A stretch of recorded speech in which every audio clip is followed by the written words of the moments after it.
Ele está à frente das operações de uma empresa familiar do sul do Brasil que começou na década de 50 com o sucesso do risoto do Xaxim, da família Gusso. Hoje é considerado uma das maiores empresas do setor de refeições coletivas do país. Vamos conversar agora com o superintendente do grupo Risotolândia, Carlos Humberto Souza. Carlos, é um prazer enorme ter você aqui. Eu já ouvi falar, já estive lá com vocês na Risotolândia. Sim. É impressionante. Me conte de onde vem, primeiro o nome, a terra do risoto, na Risotolândia. Como é que isso começa e qual é hoje o foco principal da Risotolândia? Agradeço muito estarmos novamente com você e estarmos aqui na Band tendo essa oportunidade de falar um pouco da história. Uma história muito rica, uma história que se iniciou lá em 1953, iniciou-se com a dona Sinira e o seu Carlito, os pais do atual proprietário, que é o Carlos Antônio Gusso. É uma história do porquê do risoto.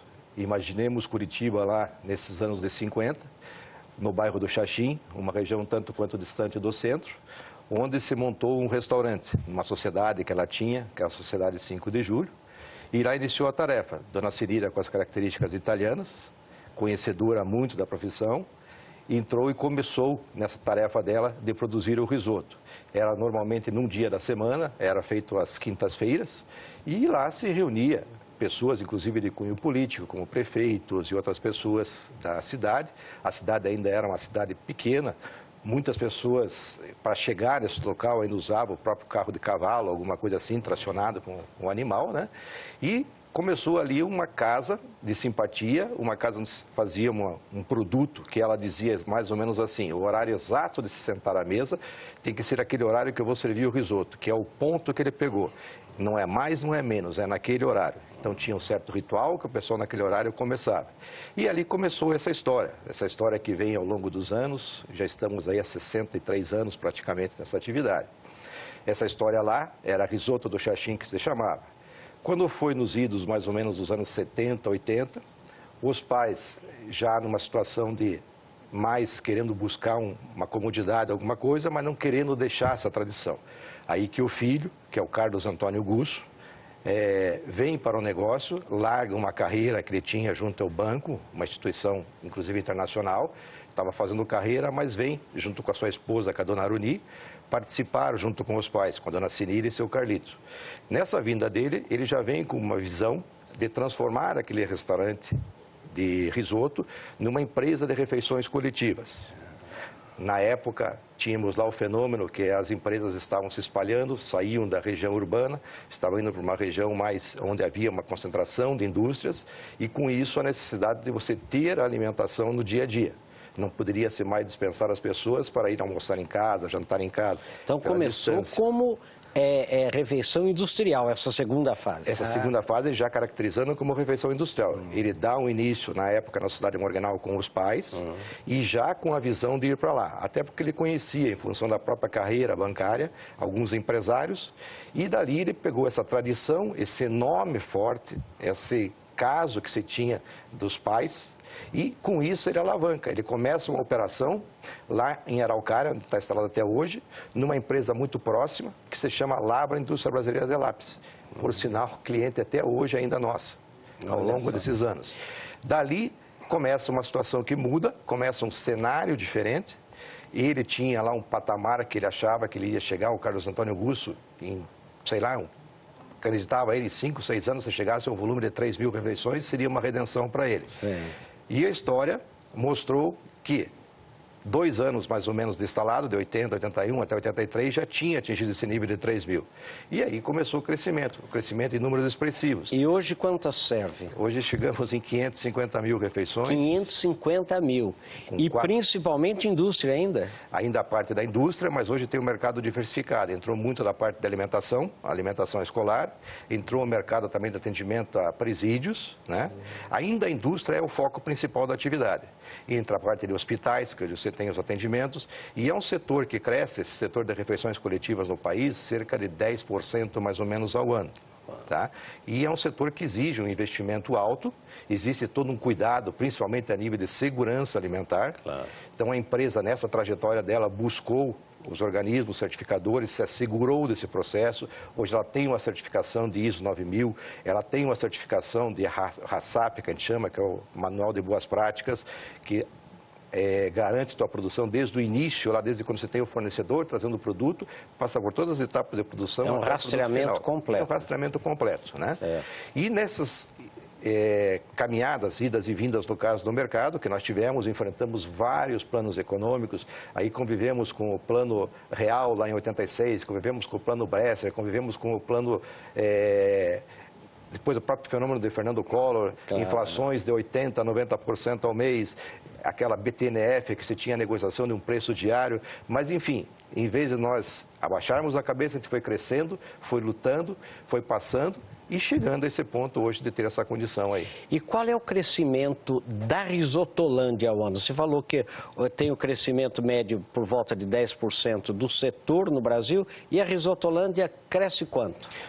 Graças a Deus, a gente está aí, graças a Deus e graças a esse trabalho que foi plantado lá, aquela pedra fundamental, hoje ele tem um crescimento sólido e está crescendo a mais de 15% ao ano. 15%, mais, portanto, que o brasileiro. Mais do que o mercado do brasileiro. Nós tivemos aí os últimos 2 anos, não foram anos tão bons para a economia, no entanto, você procurou ir atrás de novos mercados, que é essas situações que a gente está falando. Por exemplo, o mercado da alimentação escolar, por exemplo, o mercado de presídios, por exemplo, o mercado de hospitais, ou até mesmo nos próprios clientes que a gente atende, principalmente na indústria, fazer uma diversificação, tentar vender mais ali dentro mesmo.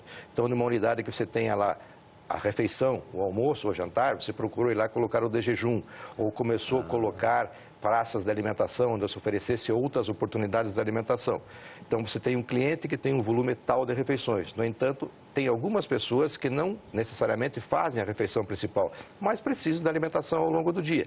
Então, você tem uma disponibilidade maior, você deixa a cozinha franqueada 24 horas por dia e trabalha em cima dela, num sistema mais até parecido às vezes com o food service. Muito bem. No próximo bloco eu quero conversar com você essa experiência que vocês têm no setor prisional, inclusive usando mão de obra de ex-presidiários. Ok? Vamos conversar. No próximo bloco, nós voltamos à entrevista com o Carlos Humberto Souza, do grupo Risotolândia. Show Business volta já já. Estamos de volta com Carlos Humberto Souza, do grupo Risotolândia, empresa tradicional do ramo de alimentação. Carlos, me diz uma coisa, que experiência é essa que vocês têm com o sistema prisional? É uma experiência que a gente vem já ao longo dos últimos 10 anos trabalhando. Prisional tem uma certa condição, às vezes, de restrição. Por quê? Você produz essa alimentação de uma unidade fora do sistema e você leva até o sistema, chega numa área de segurança, onde você deixa essa alimentação e o próprio agente penitenciário faz a distribuição. Na parte de segurança a gente não entra, mas aqui na nossa parte de produção, na unidade fora do sistema, você tem lá uma tarefa um tanto quanto repetitiva, porque esses cardápios, em função dessa situação, você se restringe a fazer uma embalagem individualizada. Então, é geralmente o que a gente chama da marmita, um recipiente que você coloca a refeição. Então, tem o porcionamento do arroz, tem o porcionamento do feijão, tem o porcionamento da carne, do acompanhamento, tem a preparação salada, né? E você fecha ela e leva um container de hot box, que mantém a temperatura ao longo de 6 horas, praticamente, se perder 1 grau é muito, até chegar ao ambiente para distribuição. E era uma operação que era totalmente feita manualmente. Então, o pessoal tinha o porcionamento do arroz, do feijão, do acompanhamento, da guarnição, da carne. E isso, muitas vezes, dava um tempo maior de exposição do produto e também, muitas vezes, podia até levar a uma tarefa a exaustão de repetitividade. Aí, nossa área técnica começou a bolar um sistema diferenciado, tentando melhorar, otimizar, diminuir o risco nessa parte de montagem e oferecer uma linha mais segura de alimentos no sentido da automatização. Com isso, a gente desenvolveu um sistema que hoje você vem por silos, onde você tem a porção do arroz, você tem a porção do feijão e você tem uma linha de distribuição embaixo, onde entra a embalagem, aí tem uma porção do arroz que desce automaticamente, uma porção de feijão, uma porção do complemento e fica no final somente para o prato proteico, que é ajustado na marmita e é feito o fechamento. O fechamento também é feito hoje de forma que não precisa mais se torcer, não é mais as marmitas de alumínio, são sim as marmitas de poliestireno, que você fecha e leva imediatamente para o... Com isso a gente ganhou uma velocidade muito maior, você tem hoje, se consegue produzir ali cerca de 2.000 marmitas hora para fazer a embalagem, então é um volume mais considerável, dá mais segurança porque não existe muita parte da manipulação e você tem lá um produto final com uma qualidade melhor. E qual é o cardápio mais desejado, tanto do sistema prisional, vamos falar primeiro do prisional e depois do escolar. Como é que vocês variam isso? Como é que... São características diferentes. Naquilo que a gente falava de mercado, que a gente teve que, no outro bloco, que a gente teve que diversificar. Então, a gente tem também no mercado escolar, a gente atende no mercado escolar privado e atende no mercado escolar público. No mercado escolar público, nós temos a figura da merenda escolar, que ela é baseada mais num composto de um lanche e uma bebida láctea ou algo assim. Então, um pão com presunto, com queijo, ou às vezes uma esfirra, alguma coisa assim, sempre acompanhado de um líquido. Alternando em alguns dias com a própria alimentação. Entra até às vezes nossa composição na merenda, o arroz ou feijão. Mas não é uma refeição completa. Diferente do presídio, onde você tem lá uma alimentação diariamente que tem a figura do arroz, do feijão, do prato proteico, de uma guarnição ou duas guarnições que entram, dependendo da composição, uma ou duas saladas que vão separado. O arroz e feijão sempre? Arroz e feijão sempre, mesmo em épocas de crise como agora estamos do feijão. Mas sempre tem que ter, o arroz e o feijão é a alimentação básica do brasileiro. Então, tanto no presídio quanto na indústria, quando for, você sempre vai ter a figura do arroz e do feijão. E criamos também, para aquela diversificação que a gente estava falando, de ter melhor o cliente, umas ideias foi um produto que a gente lançou que é o 24/7, ou seja, são 24 horas durante 7 dias por semana, onde se procura oferecer serviços diferentes na indústria, ou lanche, ou a alternativa de uma fruta nos horários intervalados, alguma coisa nesse aspecto. E também temos, na parte da alimentação escolar, nós temos o mercado, como comentava, o mercado público e o mercado privado. No mercado privado, a gente está sendo um pouco mais ousado. A gente acabou de lançar, nesses últimos tempos, uma marca chamada Eat School. Ou seja, isso é mais saudável, isso é do dia a dia, é uma marca que veio no sentido de você criar um ambiente diferenciado na alimentação para crianças. Você ter lá o colorido dos pratos na apresentação, você ter um ambiente diferenciado e você trabalhar, inclusive, algumas coisas de educação nutricional, onde você possa mostrar a eles o porquê da necessidade. Isso a gente também faz nas escolas públicas. Nas escolas públicas a gente tem um programa que se chama Caminho da Roça. Então a gente tira determinados dias as crianças das escolas, leva elas para uma área verde onde tem uma plantação de fornecedores nossos. Nesse dia ela passa lá, ela tem uma aula do porquê desses produtos, ela vai acaba convivendo, vai até plantar. No final leva uma muda para casa ou algo assim nesse sentido, para ela poder entender mais, e as nutricionistas nossas fazem uma palestra do porquê, da importância de cada alimento. Com isso, inclusive, a gente tem conseguido colocar muito mais o produto, verdura, esse tipo de coisa, os legumes na alimentação. Agora, Carlos, no próximo bloco eu quero que você conte para nós como é que se estão trabalhando com essas novas tendências, vegano, vegetariano, como é que se estão, como é que é isso numa empresa de refeição coletiva? Voltamos no próximo bloco, na entrevista com Carlos Humberto de Souza, do grupo Risotolândia. Show Business volta já já. Estamos de volta na entrevista com o superintendente do grupo Risotolândia, Carlos Humberto Souza. Carlos, eu vejo uma tendência grande nessa área de alimentação. Agora, veganos, vegetarianos e outros tipos, não é verdade? Quer dizer, como é que vocês trabalham com isso? É aquilo que nós falávamos no último bloco, é a parte da qualidade de vida. Você poder oferecer situações diferentes. Mais do que só alimentar, hoje a alimentação também é uma educação e uma prevenção. Então, hoje é comum você ter nas empresas, ter a opção da alimentação vegetariana ou vegana. Então, você tem lá a tua composição, tem a tua linha de distribuição, com o teu arroz e o feijão do dia a dia, mas tem também uma opção, aqueles que são adeptos desses tipos de alimentação. Então, você tem uma alimentação mais saudável, uma alimentação mais equilibrada, com uma porção determinada. Para isso, inclusive, nós temos lá os profissionais, até com áreas exclusivas que a gente cria dentro das cozinhas, para desenvolver essa parte desses pratos. E analisando também que hoje você tem uma evolução do trabalho do Brasil ao longo do tempo, que o próprio Programa de Alimentação do Trabalhador fala, que antes o objetivo inicial era dar alimentação, oferecer alimentação. Hoje é oferecer alimentação com qualidade e com educação. Então, hoje, infelizmente, você tem quadros que se encontram muitas vezes de pessoas que têm ou um quadro de hipertensão, ou uma pessoa que tem alguma coisa diabética, ou uma pessoa que tem a intolerância à lactose. Então, hoje você está trabalhando isso de forma diferenciada. Hoje nós temos dentro da empresa setores específicos que trabalham, que têm lá desenvolvido cerca de 20 ou 25 tipos diferentes de dietoterapia que você oferece. Logicamente, sempre em conjunto com o médico, no caso. Mas é um programa que vem se estendendo, vem a cada ano melhorando e você consegue dar essa opção mais saudável da alimentação. Mesmo na indústria, não é só no caso hospitalar nem escolar. Mesmo hospitalar, indústria, escolas, aonde for você está fazendo essas opções já. Hoje nós temos, por exemplo, na própria alimentação escolar da rede pública, você tem lá cerca de 20 ou 25 patologias diferentes que você já manda a merenda porcionada naquela forma, daquele preparo. E geralmente ela não é uma merenda diferente. Se uma criança ela está comendo biscoito, a outra que tem uma determinada vai comer o biscoito, só que é o biscoito com uma situação, uma composição diferente, específica para ela, para aquela situação ali. Muito bem. E a liberdade construída? Eu fiquei intrigado com esse programa de vocês. Liberdade construída. Desde que a gente começou a trabalhar, isso já vem lá remontando as épocas da dona Sinira, do seu Carlos Gusso, sempre a gente foi muito preocupado com o próximo. A gente sempre teve muito nessa parte de estar próximo dele, sempre fazer algo a mais para a comunidade. Não só você trabalhar para você ter um negócio, para você ver o lado capitalista, mas sim você também poder retribuir algo.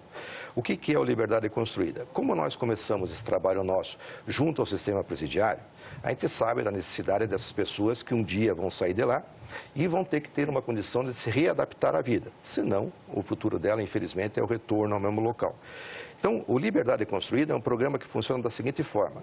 Nós criamos a oportunidade das pessoas do sistema interno trabalharem em nossa empresa. Então, nós temos lá um transporte que pega essas pessoas diariamente, num determinado horário da manhã e devolve no final da tarde, aonde eles, a cada 3 dias trabalhados, eles têm um dia de remissão de pena. Além disso, eles têm uma bolsa, que eles ganham lá cerca de 75% de um salário, e têm a oportunidade de conviver, de ter uma profissão. Tanto é que já passaram para o nosso programa 1.500 detentos nessa época, uns 10 anos para cá. Desses, cerca de 30 hoje são nossos colaboradores. A experiência, então, é positiva para vocês? É muito positiva. Não há discriminação. Essas pessoas entram, fazem todos os exames, logicamente, por ser a parte da alimentação. E a partir do momento que eles estão integrados, eles trabalham normalmente como se fosse um funcionário nosso. Por isso que dá essa condição. Hoje nós mantemos ativos cerca de 28 a 30 colaboradores, que todo dia estão conosco lá. Interessante. E qual o futuro da Risotolândia? O futuro a Deus pertence, mas pertence mais a nós que temos que fazer, não adianta transferir esse papel para os outros. O que a gente vê? A Risotolândia sempre teve na cultura dela essa parte de fazer bem, fazer o melhor, fazer com carinho, e nós estamos mantendo isso. Nós lidamos com gente, a gente lida com pessoas. Nós somos hoje, no nosso universo, 4.700 colaboradores. Desses 4.700, 80% do nosso quadro são mulheres. E nós temos uma responsabilidade, que a gente trabalha muito com pessoas na faixa de 18 a 25 anos, que são a parte das pessoas que entram com uma tarefa inicial, que é manipulador de higiene de alimentos, que a gente trabalha de uma forma que você proporciona a eles uma situação de crescimento de carreira. Então, a pessoa que entre hoje como manipuladora de alimentos pode chegar tranquilamente a uma função de nutricionista, uma série de coisas, porque a gente tem programas que a gente acompanha no dia a dia de treinamento, que a gente vai fazendo, ofertando cursos e faz convênios após isso com universidades, com escolas, para que ele possa se formar. Diante dessa fábrica que é de formação de pessoas, a gente acredita que aquilo que foi aprendido lá atrás, em 53, com a dona Sinira, que o próprio filho, Carlos Antônio Gusso, fez com maestria, que eu acho que é grande mérito dele, é ter aproveitado as pessoas e ter colocado elas no lugar certo e ter dado a eles a oportunidade de serem alguém, de crescerem. Eu sou um exemplo disso, e eu acho que isso a gente está passando no dia a dia para os demais. Com isso a gente tem a certeza que a gente vai garantir um futuro melhor. Hoje a Risotolândia já está atuando Paraná, Santa Catarina, Rio Grande do Sul, São Paulo, Rio de Janeiro e Minas Gerais. Quer crescer para os outros horizontes, está aí com a cara e o peito à frente, está disponível no mercado e é uma opção que você tem a contar hoje para contar a história da alimentação conte conosco, somos nós que estamos aí. E a última pergunta é, qual é o seu risoto preferido? O risoto da Dona Sinira, que era feito com o frango caipira, com o queijo parmesão, feito na hora, no momento certo para ser servido. Maravilha, Carlos. Muito obrigado. Obrigado. Parabéns pelo seu trabalho, parabéns pela Risotolândia, que trabalho bonito, principalmente esse com os detentos e todo esse trabalho. Parabéns mesmo.